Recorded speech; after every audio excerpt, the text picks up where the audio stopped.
On se retrouve maintenant avec Albert Millot. Bonjour Albert. Bonjour. Donc vous êtes aujourd'hui présent à la Nuit de la Lecture. Oui. Vous faites partie de la Ligue protectrice des oiseaux.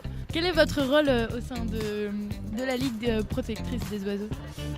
Moi je suis administrateur de la... Alors c'est la Ligue pour la protection des oiseaux, c'est un petit détail mais c'est pas très grave. Et je suis administrateur de l'association départementale du Pas-de-Calais en fait. Donc je suis bénévole. D'accord. Et je suis juste là pour faire fonctionner l'association et participer effectivement à des soirées comme ça, essayer de faire connaître un peu la Ligue pour la protection des oiseaux et puis sensibiliser le grand public à l'intérêt de préserver la biodiversité en général. Mais du coup la LPO c'est principalement les oiseaux. Du coup vous avez réalisé une conférence aujourd'hui Ouais. pour les invités. Ouais, tout à fait, ouais. Sur les sciences participatives, ouais, avec Thibaut du Conservatoire des botaniques de Bailleul. Ouais. Très bien. Donc quel message souhaitez-vous faire passer aujourd'hui ? Que la nature et la préservation de la biodiversité, c'est l'affaire de tous, c'est pas uniquement des spécialistes qui travaillent dans la gestion des espaces naturels, des choses comme ça, et que les sciences participatives sont là pour ça, justement, pour que chaque citoyen puisse prendre sa part à faire qu'on connaisse mieux l'environnement qui nous entoure et qu'on puisse apprendre à le protéger du mieux qu'on peut. Pour apprendre cela, vous intervenez dans différents lieux ? Ouais, alors nous, la Ligue pour la protection des oiseaux dans le Pas-de-Calais, on a une salariée qui travaille beaucoup et qui fait beaucoup d'animation auprès des scolaires en fait. On fait beaucoup de choses auprès des enfants dans des écoles. À partir de quel âge ?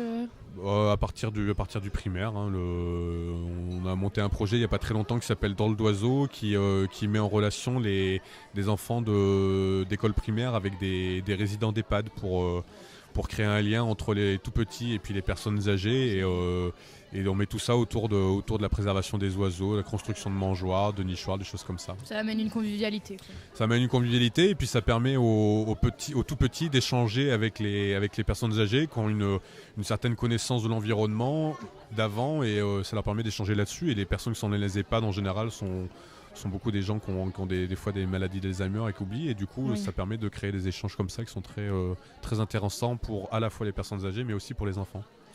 Très bien. Et un prochain événement alors ? Alors là, vous me prenez un peu au dépourvu, mais par contre, la LPO Pas-de-Calais a un site internet. Et si vous tapez sur un bon moteur de recherche LPO62, vous trouverez tout de suite le site internet. Et on a tout un agenda d'animation et on a également une page Facebook. D'accord. Voilà, Dans ce cas-là, nos auditeurs se renseigneront. Voilà, ils ont juste à taper LPO62 sur un bon moteur de recherche et ils trouveront toutes les informations nécessaires. On espère qu'ils seront présents. On espère aussi. D'accord. Merci beaucoup. Merci. C'est moi qui vous remercie. Et bonne soirée. Bonne soirée. Au revoir. Au revoir. Aujourd'hui, nous allons parler avec Thibaut. Bonjour Thibaut. Bonjour. Thibaut qui aujourd'hui va nous représenter le conservatoire botanique situé à Bailleul.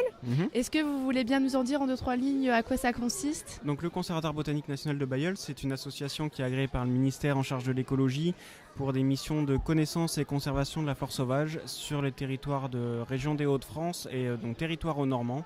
Donc l'objectif c'est de connaître l'ensemble des espèces végétales présentes sur le territoire et de pouvoir mener des actions de conservation sur les espèces les plus rares, les plus menacées. D'accord. Et aujourd'hui, quel était votre rôle au sein de la bibliothèque de Saint-Omer ? Alors aujourd'hui, on a été invité par la bibliothèque pour intervenir sur les aspects sciences participatives. Donc, le conservatoire développe des actions de sciences participatives. Donc le principe, c'est que les personnes nous font remonter des informations de présence de certaines espèces de plantes. Là, l'opération qui est en cours, qui va être lancée un petit peu au printemps, c'est une opération sur le nénuphar. D'accord. Donc, voilà, le nénuphar, c'est une espèce qui est indicatrice de milieu de bonne qualité de l'eau. Et en fait, l'idée, c'est que le grand public globalement connaît le nénuphar. Et sur un petit site nénuphar et dans les temps.org, on peut dire j'ai vu du nénuphar à tel endroit et ça nous permet, nous, de pouvoir aller chercher d'autres espèces derrière. Et si vous auriez un message à faire passer aujourd'hui à ceux qui nous écoutent, quel serait votre message ? Mais le message par rapport à l'intervention d'aujourd'hui, c'est que participer à des observatoires de sciences participatives, alors que ce soit des observatoires du conservatoire ou des observatoires notamment Viginature, des choses comme ça, c'est que la base pour pouvoir préserver la nature, c'est de connaître les espèces, de savoir où elles sont présentes. Et donc les aspects de sciences participatives vont vraiment permettre d'avoir cette base de connaissances pour pouvoir agir sur le terrain après de la meilleure des manières. Et donc vous intervenez au sein de la bibliothèque de Saint-Omer. Est-ce que vous intervenez prochainement dans un autre événement ? Là, prochainement, tout de suite, c'est pas prévu. On va avoir un programme de sortie nature qui va sortir mi-février à peu près, avec des sorties calées sur toute l'année. Une formation pour les individuels d'initiation à la botanique. D'accord. Et puis ensuite, on va relancer vraiment la communication sur les nénuphars. Et donc là, on va intervenir dans d'autres événements. D'accord. Merci beaucoup Thibaut. Merci à vous. À bientôt. À bientôt.